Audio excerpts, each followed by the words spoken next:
ഞാനിപ്പോൾ നിങ്ങളെ കാണിക്കാൻ പോകണം എന്താണെന്നറിയാമോ? ഞാൻ പല സ്റ്റാൻഡപ്പുകളും പറഞ്ഞിട്ടുണ്ടായിരുന്നു.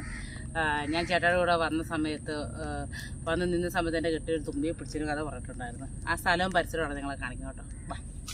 ഈ പൊട്ടിപ്പൊളിഞ്ഞ് നടക്കുന്നത് എല്ലാം ഒരു വീടായിരുന്നു കേട്ടോ. ഇതെല്ലാം ഒരു വീടായിരുന്നു കേട്ടോ. ഇത് ഞാൻ വരുന്ന സമയത്ത് ഇത് വലിയൊരു വീടായിരുന്നു, ആൾത്താമസമൊക്കെ ഉണ്ടായിരുന്നു. അത് ഇപ്പം ഞാൻ കാണിച്ചു തരാം. കായൽ, ആ കായലിൽ ചൂണ്ടയിടാനും വലയിടാനൊക്കെ പോകുന്ന ആൾക്കാർ താമസിച്ചുകൊണ്ടിരുന്ന സ്ഥലമാണ് കേട്ടോ ഇത്. അന്ന് ഇവിടെ ആൾത്താമസം ഉണ്ടായിരുന്നു. ഇന്നിപ്പോൾ എല്ലാം ഉരുണ്ടയാടി എല്ലാം പോയി പറഞ്ഞു. എന്നാ പറയാനോ, എല്ലാം പോയി. ഞാൻ ഏകദേശം ഇവിടെ ഒരു തിരക്കുള്ളൊരു ജനലുണ്ടായിരുന്നു. ഞാൻ ഇങ്ങനെ ഇവിടെ വന്ന് ഇങ്ങനെ നിൽക്കുന്ന സമയത്ത് ഇങ്ങനെ ബാഗ്, ഇത്രയുള്ള പൊക്കമുള്ള ബാഗ്, ഈ ബാഗുമായിട്ട് ഞാൻ നിൽക്കുന്ന സമയത്താണ് ചേട്ടയുടെ വീടാണ് ഉണ്ടാക്കാറുള്ളത് കണ്ട. അപ്പം ആ വീട്ടിൽ ചേട്ടൻ്റെ വീട്ടിൽ കയറാൻ ഞാൻ ഇവിടെ നിന്ന് ഇങ്ങനെ നിൽക്കുന്ന സമയത്താണ് ഈ മനുഷ്യൻ ഒന്നും പറയണ്ട. അപ്പം നിങ്ങൾ വിചാരിക്കുക എന്നതാ ഇവള് പറയുന്നത്. സ്റ്റാൻഡപ്പ് കണ്ടവർക്ക് അറിയാൻ പറ്റുമായിരിക്കും, കാണാത്തവർക്ക് അറിയാൻ പറ്റില്ല. അതുകൊണ്ടാണ് ഞാൻ ഒന്നുകൂടെ റിപ്പീറ്റ് അടിക്കുന്നത്. സാധാരണ നമ്മൾ പെണ്ണുങ്ങളെയൊക്കെ വിളിച്ച് വീട്ടിൽ കൊണ്ടുവന്ന് കഴിയുമ്പോൾ നമ്മൾ തന്നെ സാധാരണ നമ്മൾ എങ്ങനെയല്ല പിഴക്കത്ത് കയറാൻ നോക്കും. ഈ മനുഷ്യൻ ഞാൻ നോക്കുമ്പം എന്നെ ഇവിടെ കൊണ്ട് വായു പിടിപ്പിച്ച് നിർത്തി അയച്ചും വാ കാണിച്ചു തരാം. വായു പിടിപ്പിച്ച് നിർത്തിയേക്കുണ്ടല്ലോ ഇങ്ങനെ കുഞ്ഞി പിള്ളേർ 1.5 വയസ്സ് അവിടെ ഞാൻ കാണിച്ചു തരാം. 1.5 വയസ്സുള്ള കൊച്ചുങ്ങൾ കൂടെ കളിച്ച് കിടന്ന മനുഷ്യനാണിത്. കണ്ട. അന്ന് ഞാൻ വരുന്ന സമയത്ത് അവിടുത്തെ കൊച്ചിന് 1.5 വയസ്സ് 2 വയസ്സുണ്ടാകുമായിരിക്കും. ആ സമയത്ത് ഞാൻ അവിടെ വായു പിടിച്ച് നിൽക്കുന്ന സമയത്ത് ഈ കാണുന്ന പുല്ലിയെ കൂടിയൊക്കെ ഈ മനുഷ്യൻ തുമ്പിയെ പിടിച്ച് നടക്കുന്നു. അതായിരുന്നു ഈ മനുഷ്യൻ്റെ LKG പഠിക്കുന്ന ഒരു മനുഷ്യൻ്റെ കൂടെയാണെന്ന് ഇറക്കി പോകുന്നത് ഞാൻ അന്നാണ് മനസ്സിലാക്കിയത് ഗൈസ്. അപ്പം വേറെ സ്ഥലം കാണിക്കും കേട്ടോ. ഞങ്ങൾ വീട് തന്നെയാണ് കേട്ടോ. മുറ്റവും നമ്മൾ ഇതും തമ്മിൽ വലിയ അകലമൊന്നും കേട്ടോ. ഇച്ചിരി വെയിലുണ്ട്, മഴ കഴിഞ്ഞ് വരുന്ന വെയിലല്ലേ, ഭയങ്കര വെയിലാണ്. പിന്നെ ആൾക്കാരൊക്കെ പറഞ്ഞ് ഭയങ്കര ഒരുങ്ങി നിന്നൊക്കെ എന്തിനാ വീഡിയോ ചെയ്യുന്നതെന്ന്. അതെന്നാന്നറിയാമോ, നമുക്ക് വളരെ സൗന്ദര്യം ഇല്ലല്ലോ. അപ്പോൾ ആൾക്കാരെ കാണുമ്പോൾ മോശം പറയരുത് നമ്മുടെ സൗന്ദര്യത്തെ പറ്റി. അതുകൊണ്ടാണ് ഇച്ചിരി ബ്യൂട്ടീഷ്യനൊക്കെ ചെയ്തത്. കൂടുതലൊന്നും ഞാൻ മേക്കപ്പ് ചെയ്യാറില്ല. കുറച്ച് പൗഡർ ഇടും, കണ്ണെഴുതും കൺമഷി കൊണ്ട്, ഒരു കറുത്ത പൊട്ട് കുത്തും. ഈ കുറി എനിക്ക് ഭയങ്കര മസ്റ്റാണ്. കാരണം എനിക്കിവിടെ ഒരു മുഴയുണ്ട്. ആ മുഴ കാണാതിരിക്കാൻ വേണ്ടിയാണ് ഈ ശരിക്കും ഈ സാധനം തൊടുന്നത്. പിന്നെ പൊന്നും കിടത്തിൽ എന്തിനാ പൊട്ടെന്ന് പറഞ്ഞാൽ അതെനിക്ക് ഭയങ്കര അലങ്കാരമായി മാറി. വാ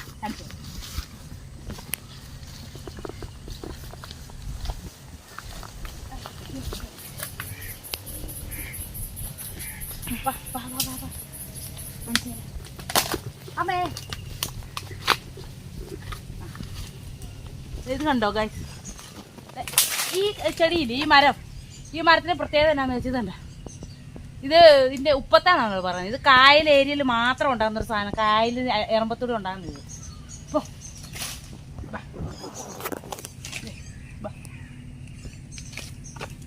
ഇത് നമുക്കിനി ഇതുണ്ട്. കായൽ കണ്ട എന്നെ കൊണ്ട് കാണാൻ പറ്റുന്നുണ്ടോ? എങ്ങനെയാണെന്ന് പറ. ആനയുടെ അത്ര ഉള്ളൊരു വെണ്ണുമ്പള കയറി വെച്ചും കായൽ കാണാവോന്ന് എന്നാ പറഞ്ഞ. കായലുണ്ട. ഈ കായലിനെ ശരിക്കും പറയുന്ന പേര് കൈതപ്പുഴക്കായലെന്ന് പറയും. നമ്മളെ സാധാരണ പാട്ടൊക്കെ കേട്ടിട്ടുണ്ടായിരിക്കുമല്ലോ. കൈതപ്പുഴ കായലിലെ ഓഹോ ഓഹോ കാറ്റിൻ്റെ കൈകളിലെ ഓഹോ ഓഹോ. ആ കായലാണ് കേട്ടോ ഇത്. ഒന്നും പറയണ്ട. ഈ കായൽ ഒത്തിരി മറക്കാൻ പറ്റാത്ത സീൻ എനിക്ക് സമ്മാനിച്ചിട്ടുള്ള സ്ഥലമാണ് കേട്ടോ. കാരണം പണ്ടൊക്കെ ഭയങ്കര പ്രശ്നങ്ങളും കാര്യങ്ങളൊക്കെ ആയി കഴിയുമ്പോഴത്തേക്ക് നമുക്ക് എന്താ ചെയ്യേണ്ട, പ്രായം അധികം ഇല്ല, ബുദ്ധി വളർച്ചയില്ല, എന്ത് ചെയ്യേണ്ട അറിയാത്തൊരു പ്രായമായിരുന്നു എനിക്ക്. അപ്പോൾ ഞാൻ ഇവിടെ സഖി കെട്ട് കഴിഞ്ഞപ്പോഴത്തേക്കും എൻ്റെ കുഞ്ചനും വല്ലനും, അവർ ഞാൻ വീട്ടിൽ വിളിക്കുന്നത് പേര് കുഞ്ചനും വല്ലനുമാണ് കേട്ടോ. അതുകൊണ്ട് എപ്പോഴും ഇന്നത്തെ വീഡിയോക്ക് അത് ശ്രദ്ധിച്ച് കാണാം. എനിക്ക് ആ പേരാ വരത്തുള്ളൂ. അപ്പോൾ എൻ്റെ കുഞ്ചനും വല്ലനും എത്രകളായിരുന്നില്ല, അവർ കഷ്ടപ്പെട്ട് ഭയങ്കര റിസ്ക് ആയിരുന്നു വളർത്താനൊക്കെ. അതൊക്കെ പറയുന്ന എപ്പിസോഡ് വേറെ ഉണ്ടായിരുന്നു. അതൊക്കെ ഞാൻ പിന്നീട് ഓരോന്നായിട്ട് പറയാൻ കേട്ടോ. അപ്പോൾ അവരെ എനിക്ക് ആരും കൈ പിടിച്ച് മാറാനില്ല, സൗകര്യമില്ല, സമാധാനമില്ല, ഒന്നുമില്ലാതെ വന്നു കഴിഞ്ഞ സമയത്ത് ഈ കായലിൽ 2 പ്രാവശ്യം നമ്മൾ ജമ്പ് ചെയ്യാൻ നോക്കിയിട്ടുണ്ട് മക്കളെയായിട്ട്. പക്ഷെ അന്നൊന്നും നമ്മൾ മരിച്ചു പോലെ. ഇപ്പം ഞാൻ വീട് കാണിച്ചില്ലായിരുന്നു. ആ വലിയ ചേച്ചി അവിടെ തുണി അലക്കൊണ്ടിരിക്കുമ്പോൾ മണിച്ചി നടക്കുന്നത്. അവർ വന്ന് പിടിച്ച് കയറ്റി നമ്മളാദ്യം ഇതൊക്കെ മാഞ്ഞു പോയി കേട്ടോ. അവിടെ ഞാൻ ഒത്തിരി നീന്താൻ ശ്രമിച്ച 2 പ്രാവശ്യം നീന്താൻ ശ്രമിച്ചൊരു കായലാണിത്. കണ്ടല്ല, ഈ വെള്ളമാണ് നമ്മുടെ മുറ്റത്തോട് വരുന്നത്. അതാണ് ഈ കുഴപ്പം. എൻ്റെ അമ്മച്ചി ഇപ്പം ഇവിടെ ഞാൻ കാട് പിടിച്ച് പോയത്. അന്നൊന്നും ഇങ്ങനെ കാടൊന്നും ഇല്ലായിരുന്നു കേട്ടോ. ഇപ്പം ആരും ഇങ്ങോട്ട് വരുന്നുമില്ല, നോക്കുന്നുമില്ല, അങ്ങനെയൊക്കെ ആയിപ്പോയി. ഇതിങ്ങനെ ആയതാണ് കേട്ടോ. ഞാൻ തെങ്ങി നോക്കി എൻ്റെ അത് മണ്ടയിൽ വല്ലതും ഉണ്ടോന്ന്. പക്ഷെ ഭയങ്കര ചോട്ടിലും നോക്കി ഭയങ്കര വണ്ണമല്ലേ, മുകളിലോട്ട് നോക്കി ഒരു കിണ്ടിയില്ല.